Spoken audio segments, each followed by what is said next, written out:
Well, number 2 Maria Sharapova battled on Saturday against Zheng Jie of China. And after a stroll in the first set, she found herself in a dilemma of her own making, going 1-4 down in the second on a double fault as she disputed. As Sharapova's serve deserted her, Zheng grew in confidence. The Russian leveled at 5-5, then gave her opponent further hope with her 8th double fault before holding and serving out for a 6-1, 7-5 win that was not as comfortable as the score suggests. Meanwhile, third seed Victoria Azarenka recovered from a set down to beat France's Alizé Cornet and reached the 4th round of the French Open on Saturday. The Australian Open champion was given a real battle by the Frenchwoman, who came into the tournament in form, having won the WTA tournament in Strasbourg last week.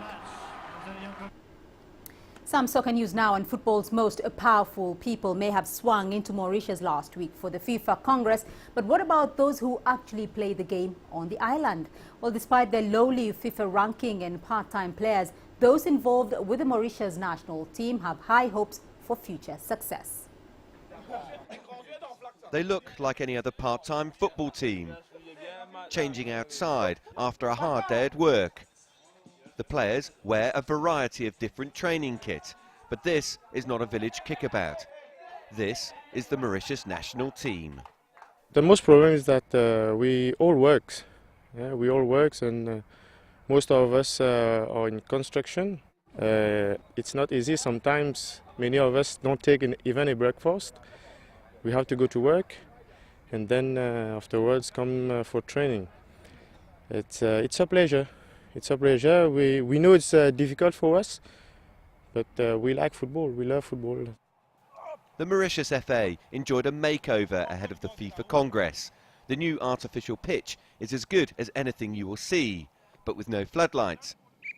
This is where the team actually train. Mauritius did not compete for a place in the World Cup because they could not afford to travel. It's a similar story for the Africa Cup of Nations. They're just not getting any game time. Probably in the near future, I have a very good national team.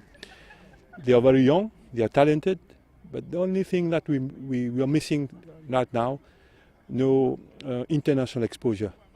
This is that we lack a lot of international exposure, and when we play big teams in Africa, this is what our main disadvantage against the players.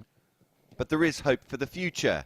A grassroots development programme hopes to broaden the talent base.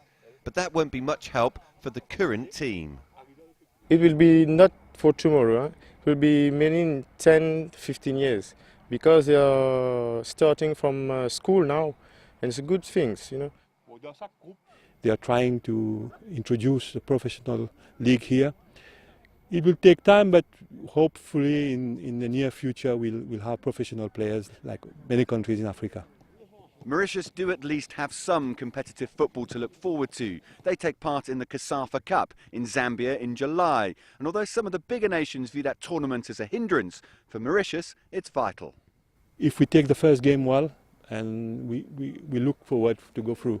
But the first game is my worry, because we have not played any international games since December, and I don't know how the player will react. If nothing else, at least the players will taste international football again. Now they just need to get the time off work. Dan Williams, CCTV News in Port Louis, Mauritius.